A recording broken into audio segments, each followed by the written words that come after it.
Welcome back, everybody. Hi guys.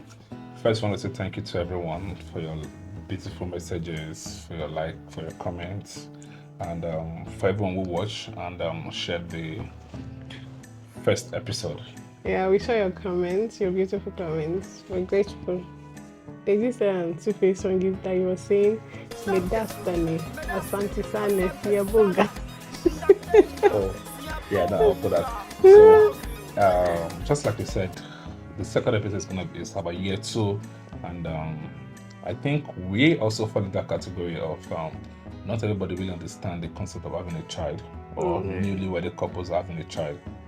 Yeah, in the sense of like you think you are prepared, but being prepared is totally different from when the baby actually comes or when you find out you're pregnant. And some fathers are just there for pictures, like just to take pictures. They are not ready to put in the work. I'm gonna take that personal. I guess you're taking it to me. Just look into my face and say it directly to me. Well, it's not to you. I'm just saying. But it sounds personal. How? I don't know. Okay. All right. Today we're going to our second year in marriage, and we'll be talking about the shocking pregnancy. And yeah. Basically, year two was the year our life changed. We're just trying to be husband and wife, and suddenly we're planning to be parents, and everything was just back to back. Back to back, yeah. So I just want to ask a question now. Should newlywed enjoy their marriage before conceiving? 100%. Because like I said before, we didn't get to cohabitate. So there were so many things that we started learning about ourselves inside the marriage. So I think, yes, there should be time for husband and wife too, because moving from boyfriend and girlfriend to fiancé and fiance to husband and wife, it's a process. So you need to have time to be husband and wife before you can now have time to be parents. So what do you think that's like a time duration, a time frame? Yeah, I think 2 years. 2 years. In all sincerity, because like so many people, when we get married, so many people will tell you that the first 2 years are this, that. So, but we coincidentally for us, it wasn't like that. We thank God for that. So now, if like in a case of 100 people, 80 people have like their 2 years being tough because they are getting to know each other. They are realizing that I don't like this, you don't like that. Then you now put baby to the mix. It takes away the time in which they will actually get to know themselves. So you people are not going to be dealing with your pet peeves anymore. What irks you, what annoys me. You're now moving into having to deal with pregnancy. It's not after the baby comes that you will now start dealing with the whole thing again. Well, when we met and when we were talking about it, I said, okay, I feel depending, sure. We all have different kind of lifestyle, and age is also a major factor. And I think that two things are involved. If you are below your 20s, you have all the time. 100%. If one party is above 30 and above, I think that enjoyment phase shouldn't linger so much to like 2 years. Yeah, maybe 1 year. Just if God answer prayer, and you have your baby, you have pregnancy and everything. So I think you can just go straight to having your baby. Yes, you still learn and everything, because one thing about marriage is you learn and unlearn. But so this is the thing for me though. You have your point, I have my point. I feel like when people just get married, that first period, they need to have time for themselves to understand the role of husband and wife. Because there is such a huge jump from husband and wife to parents. So if you've not fully figured out like husband and wife, because you need to in that same space. I know that there are so many talks as boyfriend and girlfriend, fiancé and fiancé about how do we raise our kids, how many kids do we want, but it doesn't really get. It's not as deep as it is when you have it in marriage. As to how do we intend to raise our kids, like what values and principles do we want to go bring from each other's side. But Because can that be achieved during courtship? I think it can, but the thing is that for me, using us, because I don't know for other people, Yeah. I think we discovered a lot of ourselves in marriage. Yeah. So there's another thing now. When people just get married and people always asking, oh, when are you giving birth? When are you giving birth? Do you find that question insensitive? Yes, I think it's just rude. Like, I 100% think it's rude. It's not, even after you have the first child and like they don't understand like what's happening, because we're in a generation whereby there are so many things that women are dealing with. You have PCOS has been changed to PMOS. You don't understand maybe it's even the man that has a problem. You now asking them questions is putting extra pressure. You don't know whether they are waiting on the Lord. That means they are those that they call them TTC moms. You have no idea what's happening. Then you, from nowhere, you probably married now. What happened? What's your business? Like, what exactly is your business? Like, what concerns you with husband and wife matter? If they tell you they are pregnant, good for you. If they tell you they are not pregnant, no, they don't want to tell you because it's really not your business. They say they threefold cord. They don't add auntie or uncle. It is husband, wife, and God. True. So, but on that thing also now, because before these are just some preamble, before we dive into the real topic, which is year 12 of marriage. Do you think, for example, if the woman is ready and the husband says it's not ready, do you think it's selfish on one of the parts, on the spouse part? So it's the factors that determine. Or vice versa. If the man says ready and the woman says she's So not ready. why is the man not ready? Because at the end of the day, we're being sincere. Finances? The financial burden is mostly on the husband. Do you want to bring a child into the world that is going to suffer? And now that has to do with different couples. I think for me and you, I told you that I wanted us to take our time to be able to bring our son into a world that we can afford anything that he needs. Yeah. I'm not a very, what do you call it? I don't know how to live small. But should finance be the main factor? Yes, children are expensive. But they 100% yes. Children come Please, with blessings. where is the bag of dollars that Asha brought? No, he did. On his birthday, lots of money on his hand. I don't understand. Lots of money. I don't understand. Where is the bag of dollars? Because all those people will be saying that, children come with wealth. Thank you. Please, where is as they are coming, is inside their palm. But it came with a lot of pampers. Because pampers is what? Finance is a law, especially in this day and age where we are living. Yeah. Like, finance is a lot. You need to be okay, comfortable, because children are expensive. Very expensive. So finance is 100% top notch.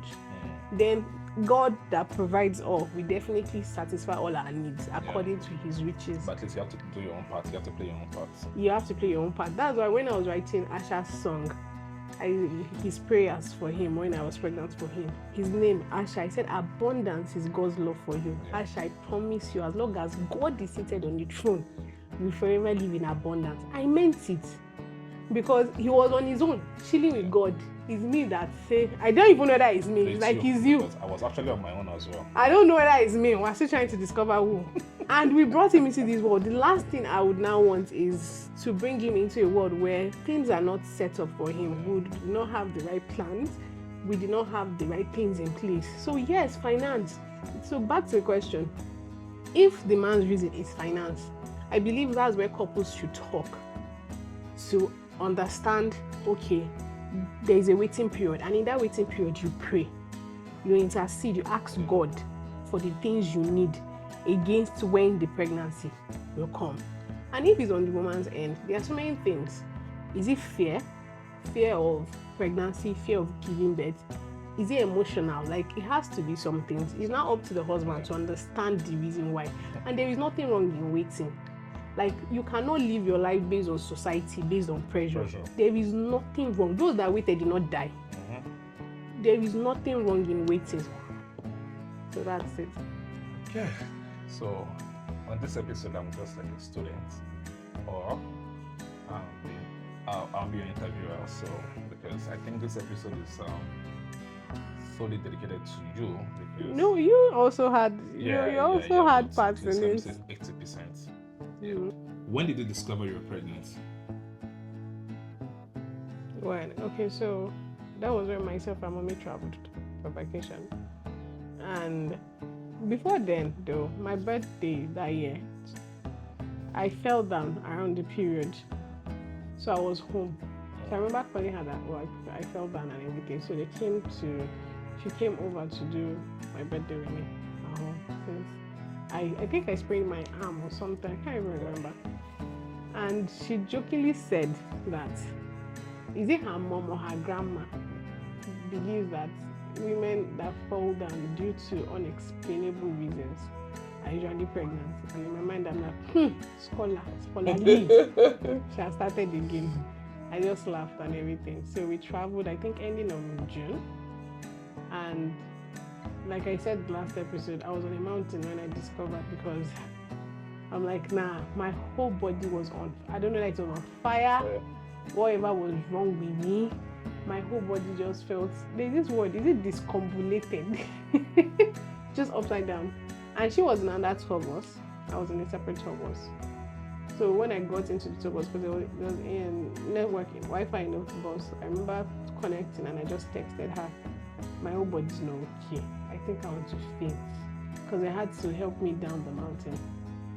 And she replied me, you are pregnant. So we got back to the hotel. That was the end of that trip. I was inside, like I was just lying down sleeping. My whole body was not okay. And coming back to Nigeria, you and Daddy came to pick you. You were even the third person to know. You and Daddy came to pick me from the airport, and we arrived. So the night flight. In the middle of the night. Yeah, it was a night flight, and mommy gets. We come out, we see you and Daddy, and mommy tells you that you should be going home. At first, she told me malaria. So me, I'm like, maybe if I had told my mom, probably should have suspected. But when they said malaria, I'm like, okay, malaria is not something to raise awareness for now. So I just felt it was normal, and I felt like, Ajabo going on mountain hiking and everything. So I felt like maybe you didn't have the energy for such. So I didn't really think much about it. So mom just said malaria. Okay. And when you came, I was in between and it wasn't as if we were expecting you to be pregnant. So yeah, we're not expecting. It didn't really occur to yes. It wasn't something like, okay, we're waiting for something. So and when it happened, and another thing is, one painful thing is that we didn't really get to enjoy the moment of, okay, pregnancy review for pregnancy review. What are your plans for that? So I planned that I was going to buy like baby shoes, and I call them baby booties, and like the clever kit hair stick that was still pregnant, and I just put it in a little box, and you wake up, I'll sneak it into your work bag. You get to the office, you see it, like just something to like surprise you with. And but Asha was like, Asha said no. You had a different plan. I'm going to announce myself to the whole wide world. Yeah, and he actually did. So now let's talk about the pregnancy itself. Like it was like from that moment, it was like everything just started.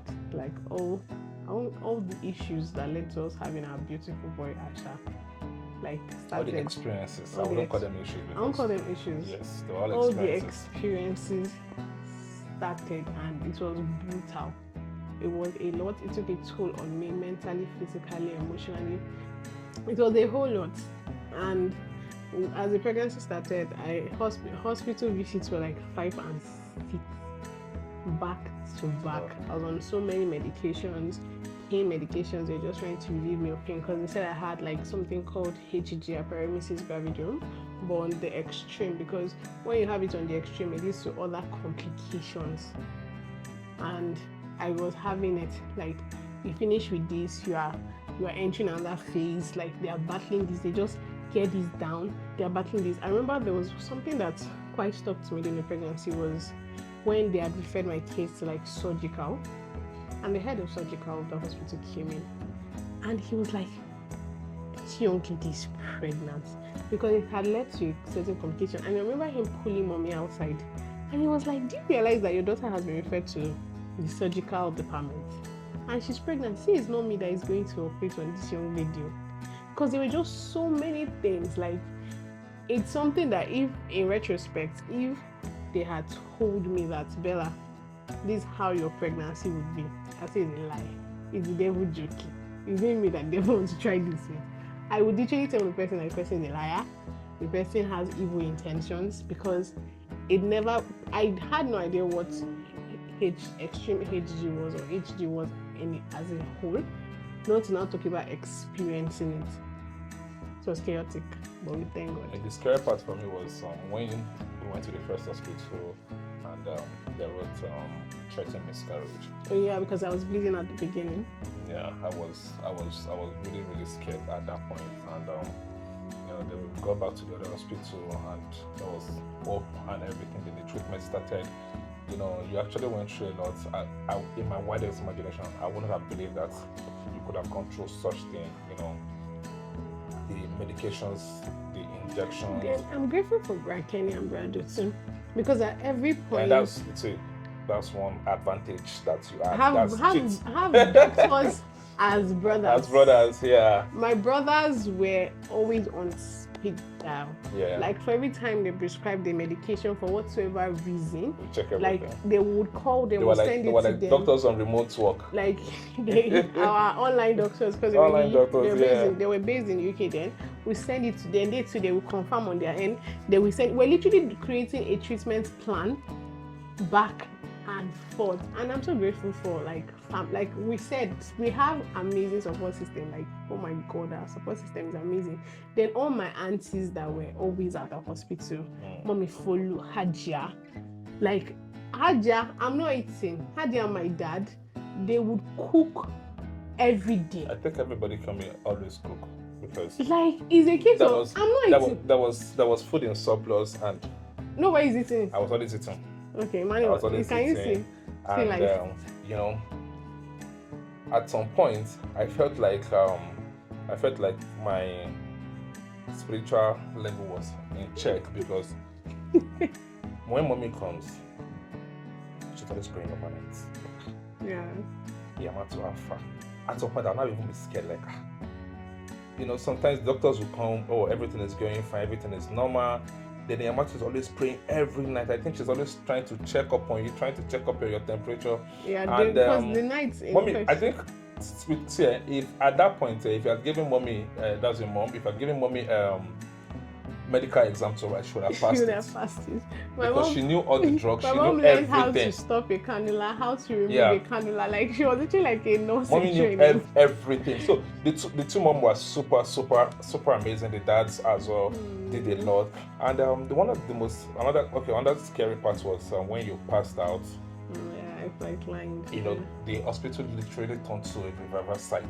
Yeah. Everybody came. My parents rushed in. The parents were already on ground. Uncle Jonathan and everyone came, and everybody started praying. When you said that you saw your grandma or something. I saw my grandmother. I was still, my eyes were turning white. I literally flatlined. They had to resuscitate me back. We just thank God, like, sincerely, like we thank God. You asked if I can still carry you. Maybe not now, physically. No. With just my normal power, I don't think I can carry you. But when you were pregnant, I carried you and Asha, during the emergencies and everything, and the power came from nowhere. Adrenaline rush. Yeah. And then again, I think another thing was that we're doing scans for Asha back to back. Yeah. We knew Asha was a boy at 16 weeks because, like, that day, I think that was one of the most significant days. So we had to be doing constant abnormality tests, like abnormality scans, to make sure that everything, because of the drug, the medications that was on, they needed to make sure that he was developing at the rate in which he was developing. So we get there, I think 15, 16 weeks, I didn't even think. And the sonographer, she was checking. And she said, see his penis. And I'm like, huh? She, and she pointed at, like, she paused the screen, she took a screenshot, she zoomed it in. I was like, see it there, he's a boy. So I remember telling the doctor, the doctor was like, nah, that's not possible. That is too early for us to know the gender. We're like, sir, that's the gender. Till the end, where Asha was doing like the most ridiculous things. And he told me, my mom would say that you are Very the one active. suffering. The Yeah. boy is just chilling. All true. There was a day Okay. that he didn't move throughout. Like, I immediately went to go and check we ultrasound. immediately went for an ultrasound, went to check, and we saw him drinking the amniotic fluid. And the doctor was like, he's just chilling. Like, that boy literally had nothing to stress. Like, boy. So, this for the guys. What did I do well, or what do you think I could have done better? So I think, in all sincerity, because of the fact that we had a lot of people, Yeah. so what you did well or what you did not do well did not stand out because we had people. You had to still go back to work. You had to come back. I think it reached a point where they're like, okay, mommy, and I think the doctors were like, Dr. Doom was like, it's time for my mommy and mommies to stop sleeping over. That me and you should start. Did you actually? Was there any point we slept alone in the hospital? Yes. Yes, there was a day, because he was like, he noticed that maybe he felt like because of everything, the chaos and all the experiences that were happening, he felt like maybe we're having distance. Like every time it's one mommy or the other that is with me, that you are the husband, you should take responsibility. So you baited me the next morning, even before you went to work. You made sure I was baited and dressed properly before you went to work. I tried. Because of one day work. It's funny enough, I can't remember, but I tried. One day. Oh, so just once I baited It's you? once. Like this one day. I think it's more than once. Once. Since now I remember, and I think it's more than They once. lie. That was one Tuesday, that was one Thursday. Which one Tuesday, one Thursday? He did once, just once. And for the things that I felt like maybe you felt overwhelmed was because I had multiple lines. Mm-hmm. My legs, my feet had lines. My both arms had lines. Like at the same time. It's not like they'll take out one then they put at the same time. And because my veins started collapsing, like after 30 minutes or 1 hour, you see it's swollen, it will collapse. They will have to take out the excess blood. And there was a particular day, the nurses came. No, the doctors, because it was doctors that set the line. And I was like, I'm tired. I cannot do this. And you were like, no, just do it once and for all. Just do it once. In my mind, I'm like, bruh, do you even have an idea what I am going through? Do you even even if you were to phantom it, I doubt it would be close to maybe 10% that you don't understand. I think for you, maybe you're just like, we don't know what line is down. Maybe it's a medication line or it's a food line or whatever it is. They should just put it back so that I can continue. You were overwhelmed. I was just tired at that point. So I think that's the thing. I think that's the only issue. Okay, so what do you think men can do to reassure their wives when their body is changing due to the pregnancy? Understand that you are the one that caused it. No, I mean, yes, we should you understand, because if you not put the belly, our body will not change. So if we first need to own it, you need to understand that you are the reason why it is happening. Then secondly, the seed that is growing is not hers, it's yours. She's growing your child. So I don't get when men say that, oh, their wives give birth and their wife's body changed. What were you expecting? If you had the money, then you can give her money to look like Kim Kardashian, if that's what you want. So for every time she gives birth, she has a mommy, they call it a mommy makeover. That way you still get the same thing. What's a mommy makeover? So Kim Kardashian has a mommy makeover. All the people that you see that have given birth, but they look like what happened? They all had mommy makeovers. So if that's the case, as she's giving birth after 6 months, give her the moolah. Let her go get her mommy makeover. Then you can be okay, but you cannot now impregnate her, watch her give birth to your child, your next generation. They now have the audacity to complain about her body. You need to own it, understand that it is your fault. It is your fault. So do you think men should always follow their wife, or at least, let me say out of 10 times, maybe at what ratio should men follow their wife? 10 times. If it's 10 times, it's 10 times. Reason being is that there is something we call brain fog and mommy brain. A lot of women experience it during pregnancy. And not even that, as having a husband there shows that you have an advocate, someone that can ask questions on your behalf, someone that can be there to inquire. Okay, doctor, you are saying this. I want to know more. Yeah. So if she has antenatal or checkups 10 times, be there for her 10 times, because that's the least you can contribute. She's the one incubating the human. She's the one going through every single thing. So to follow her for antenatal 10 times is not a problem. No, that's the least you can contribute to the whole process. So talking about the delivery day, find that your husband was sleeping on the day of the delivery. How did you feel? I almost felt like knocking you. Like I was having contractions like at 2 minutes, or I think they were like 5 minutes apart, and I'm there screaming and shouting, and like your mom is there rubbing my back. Then I turn to the other bed and I see you sleeping, and I'm like, Emmanuel, you are sleeping. And mommy said, no, he's praying. I'm like, mommy, I'm not blind. I'm having contractions, but I'm not blind. Mommy, he's sleeping. And my mom too was over there laughing and telling me that I should calm down. And I'm like, really? Nah. I was disappointed. I'm not even going to. But you know, your delivery was very fast, and your delivery was surprising because we all thought we were going to do CS, knowing all what you went through, and delivering. I don't know how to calculate it, but I know you gave birth. It was very fast. Yes, I know it was very fast, entering the theater and coming out. And I appreciate the fact that I was inside the theater with you. And at that point, there's something I want to ask you. Yeah. So you had my water broke, and mommy called you that her water has broken. What are you going to do? How did you feel? I was happy. I was excited. I remember I was driving that day, and she just called me. Mommy did not tell me water broke. That's what I heard. Did you figure out what reason? Because the truth is, mommy has sick with 5 and 6. She knows when she will calm down. I think she reads the moods before she tells you anything. So she just told you, obviously I cannot say no to mommy. So maybe she wants me to get something, or I just like and I went back. Okay, this is it. I think, and she said, no, it's not going to be immediately, because when I came, I was trying to get the baby load and everything. She was like, no, Naba, it's not immediately. Now, after this, there'll still be some time and some processes, and that was it. Yeah, it was, I had what they call an assisted delivery, so we can say it was quite fast. I had nurses helping to push out Asha and everything, and you and mommy were both in the delivery room. So it was easy. Asha came out at 3.8 kg. It was such a big baby. And for a first child, they all kept on saying, wow, it's so big, And he came out like so cute. And from the moment he came out, his eyes were open. Yeah, like I remember.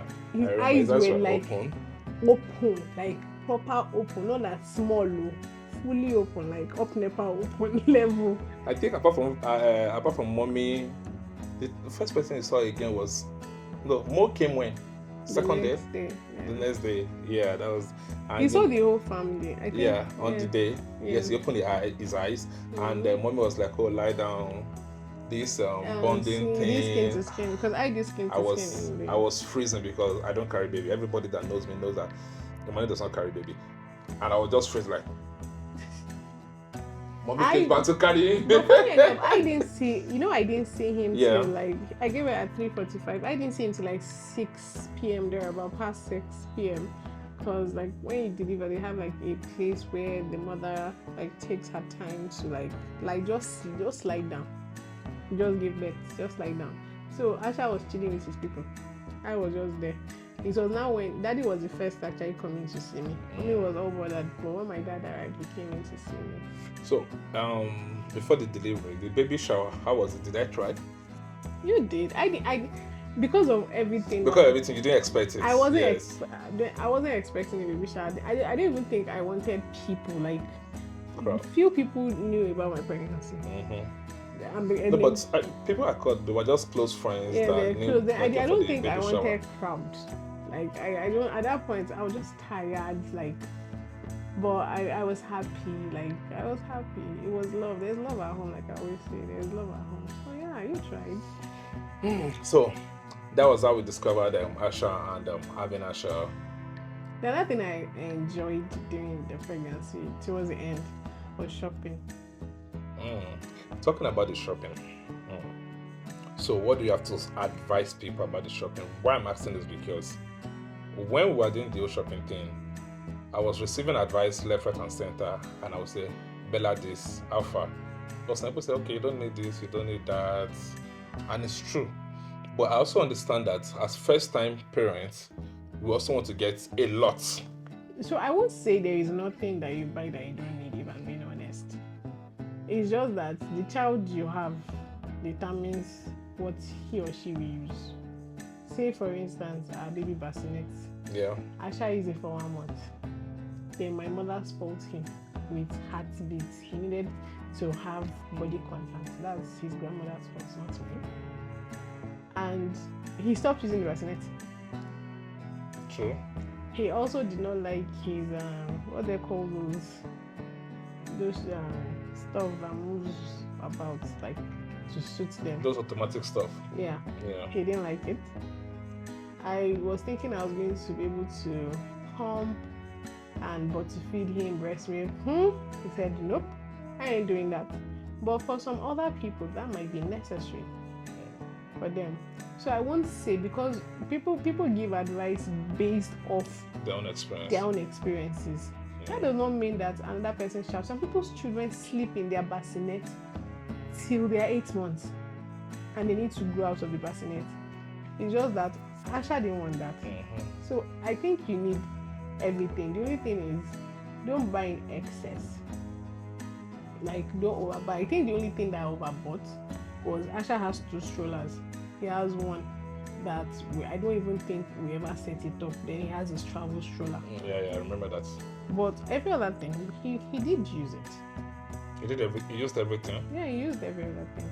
At least, even if it's one week. One time, yeah. Even if it's 1 week. One time, yeah. He did. He's a case of, I'll try it out if I don't like it. So let's talk about the naming ceremony. You know, the naming ceremony thing, I, in a way, copied the Muslim, religion in terms of suno. They call suno.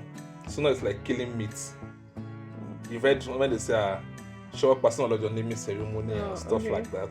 And that was why I leaned towards, As for I don't burn. I don't burn. I really. So, and the naming ceremony was really nice. The naming ceremony was a lot, and the gifts. So I was fully. We didn't do the naming ceremony. Okay, after 8 days, we had done. We just named him, but we didn't have like a proper party till like almost a month later.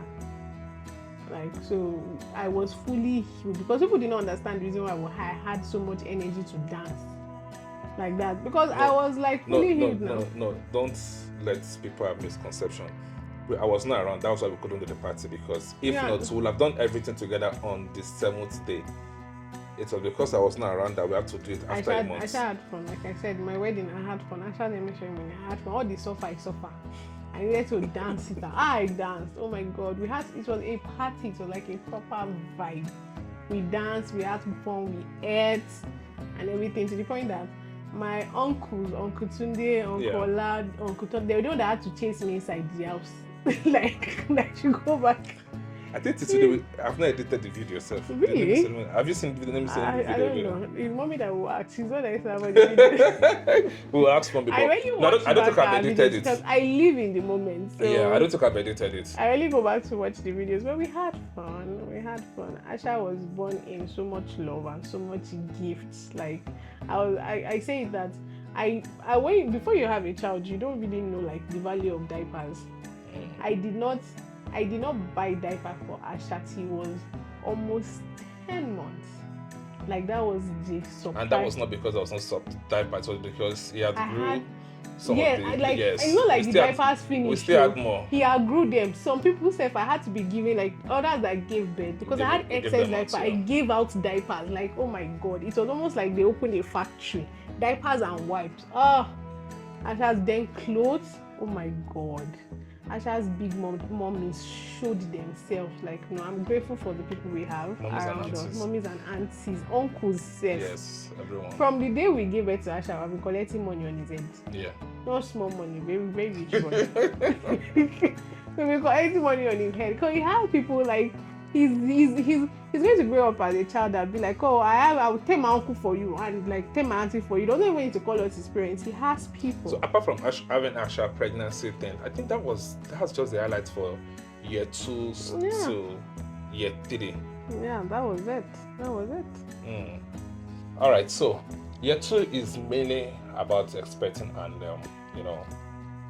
delivery of our little human, and we really didn't want to dive into it too much because of the sensitivity and how emotional it is. Even when we were planning this, I noticed Bella's tone was already kind of low, and I wouldn't want to say situation that she'll start crying all over again because of something she even went through. We forgot to talk about the PTSD that I didn't know you were going through. I'm sorry about that, but just talk about it a little bit. Why is it so difficult for men to know that their wives are going through PTSD? I don't think it's more why is it difficult. I think it's maybe a lack of constant attention. Because if for instance, with us, if you had noticed, I became very anxious. Like I used to have anxiety and panic attack. Like first and foremost, I know I'm not the only person living in the house. Yeah. But you can step into the kitchen and I'll be jumping and I'll be shaking, like literally shaking, because I don't know, I just developed crazy PTSD. So do you feel like I neglected you in this process? I think, yeah, you needed me to spell it out. Meanwhile, you were seeing the signs. It was till the day I told you that I should sit down, that I want to have a conversation with you. And I'm like, when you're not seeing it, when you're not seeing the way I was acting, when it's not like, that's not how. But that's the issue we have here, because men don't really read signs. You communicate to a man by saying what you want. Wonders of God. The signs and wonders of God per se is what's the signs there is what's not. I don't think there is. It's not everything that should be communicated. There are things that you would see and notice. I don't need to spell it out. You've noticed that why is this girl suddenly jumpy?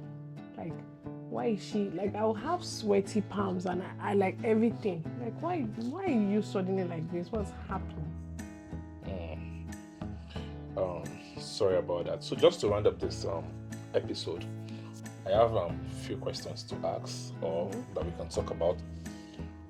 What are the financial conversations couples should have before, expecting a baby or while expecting a baby? What are they? Okay, so I was actually going to ask you a question that says, can couples be fully ready in regards to financial capability? Readiness for a child. Yes, for a child. And for me, I think you cannot be 100% ready, but you can be 80% ready. And if you're 80% ready, that's a good score, because you have to look depending on the kind of couple. Are you having the kid in your home country, or you are having the kid abroad? If you're having the kid in your home country, you need to look into things like HMO. If none of maybe your company or your wife's company does not cover HMO, you need to go and source for HMOs, because it will help alleviate the bills. Now, the issue with people in Nigeria is that some HMOs, the moment you do it, they will tell you that it does not activate till maybe 2 months or 3 months. Weird procedures like that. What about in terms of getting baby stuff? I would say start shopping. The moment you find out you're pregnant, that's why they are using sex outfits. Start shopping immediately, because it reduces the cost. When you start buying, you have, like I said, this 10 months. Pregnancy is 10 months. I agree with whoever you also agree with. By the time you start buying from month 1, you see that you start buying things easier, it's faster than waiting till the last. When you now find out the gender, you can now start buying gender-based clothes. But start immediately. Okay. Start. Okay. So I just want to ask a question. Those kids, because before we got married, I had this notion that when you have a child, parents forget themselves. Especially for mothers, their mothers become more devoted to their kids. So I want to ask you, did our little human bring us closer? Or do you notice if any one of us started giving him all the attention? Either of us? I think it brought us closer, even more. Because number one, we shared the same bed, or We finally we were sharing the same we bed, kicked him to his room. and He sleeps in his room now. and we understand that it's three of us, and it's just three of us against the world. So it was. I don't think there was anybody above the other person. We shared the love equally among ourselves. When it has to do with you, it's you. When it has to do with him, it's him. And nobody was receiving more attention than the other. Yeah. And coming back and again, okay, so we didn't talk about this. Okay, I think that's for year 3. How couple or how working parents can share the responsibility. So I think we'll shift that to year 3 because it's actually in year 3. So but just a little of that. So we shared everything, and everything was equal, everything was balanced. So there was no division between us. Yeah, and I think Asha is a very smart kid in the sense that he also knows how to divide his attention. Yeah, he knows how to balance it. Yeah, he balances it amazingly well. Because I tell people when people see him outside with you and they're like, oh my God, he's closer to you. I say, yeah, he's closer to his dad outside because of rough play. Mm-hmm. But the moment we're in the house and he wants to cuddle, he knows he's not cuddling with you. He doesn't even make an effort. He did not cuddle with me because there was something we forgot to mention. I have big nerve for people that are close to me, and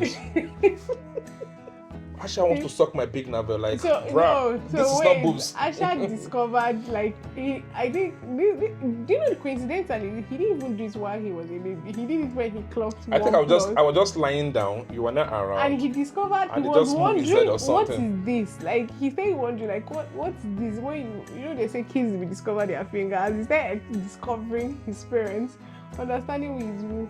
So he doesn't, I think he's just close to you outside because of rough play. But once we are inside, because you will run with him, you do all those things with him. But once we are inside the house, he knows his mommy, and he'll come, mommy, let's sleep. Okay, so how can couples protect themselves from unsolicited advices while they're experts? What do you call them? TTC? TTC. Why they're experts, and how should they protect their marriage? Because I know it can be demanding. Yeah, firstly, if they understand that it's really nobody's goddamn business. Like, it's nobody's business. It's the two of you. You don't even owe your parents explanations. Like, when you people understand that you don't owe your own parents explanation, they know uncle, auntie, or one big mommy has the audacity to ask you questions. But if you understand that, it takes the pressure off you. You're only accountable to yourself. It's the two of you that know what's happening. It's the two of you that know that you guys decided to wait. It's the two of you that know whether you're having medical issues that is causing delay. And even if for any reason, the only person that is held an explanation and accountable for is God. So that is the first base. But I know that because we live in an African setting, in a society where they will tell you should still tell your parents this, tell your parents that. I don't support it. I 100% do not support. Like, if people choose to tell your parents, if people choose to share the burden or whatever it is with other people, cool and fine. But unsolicited advice will come, whether you choose to like it or not. But if you have this mindset of, I don't give a damn. For me, I think, now that we've had Asha, I think when Asha clocked 2, I started having people just look at me and be like, he's big now. And in my mind, I'm like, do you guys have an idea what I went through? Yeah. I smile and not say anything. Because people will talk. Definitely. People will 100% talk, but you guys have no idea what my struggle is. You guys do not know what I went through to even bring him into the world. That's why, and even for some people that do know what I went through, they will tell you that it will not happen again. Are you God? How do you know? They'll tell you it's not happen again to do this. And when those people start, I'll tell them, they should come and sign a 10 billion deal with me. So that if it happens again, I sue them to court. Okay. So, if there's any other question you might want to ask, probably you could drop it in the comment section and we'll gladly talk about it. Is there any other thing you want to say? No, I just think marriage is beautiful. Having kids is also it's truly the spice of life. When God said, be fruitful and multiply. He understood what he was saying. When you have a good base as husband and wife, when your kids come in, they don't take away. They simply add. Like we stated, a little human added more love, added joy, and anybody that meets him will know that he's growing up in a house of love. Like not just with us, even with our parents, extended family. That boy is loved, and meaning when we say there's love at home. All right, guys, thank you so much, and we can't wait to talk about the third year, which is my favorite part, because yes, growing up with him, and the sleepless nights. I think that's what we're going to talk about, the sleepless nights, and understanding him actually, raising, cleaning his bum, everything. What are you talking about my son's bum? Everything, being responsible. Yes, I used to stay with a boys' hostel, and I'm responsible for most of them at some point. Not I'm responsible for, I'd say, but I feel responsible. Taking care of a lot of people, but not taking care of Your little own, baby, my little own. Baby, it was a different experience, and it's something that I'm really enjoying, and I can't wait to talk about it. And just like that, year 2 took us from young couple to becoming somebody mommy and daddy. I actually thought we were prepared. Me, I was prepared though. You were not prepared. Yeah, you two supported me. That's why I said you were not prepared. You too. And so year 2 really taught us patience, taught us love, taught us teamwork, and most importantly, it taught us the importance of spirituality and closeness to God, because in all the process, it was just God. Yeah, and it made me, I don't know for you, made me understand that buying baby clothes, doing baby shopping is the easy part. Because there's something that my sister, my brother's wife, sister Tammy, I love her so much.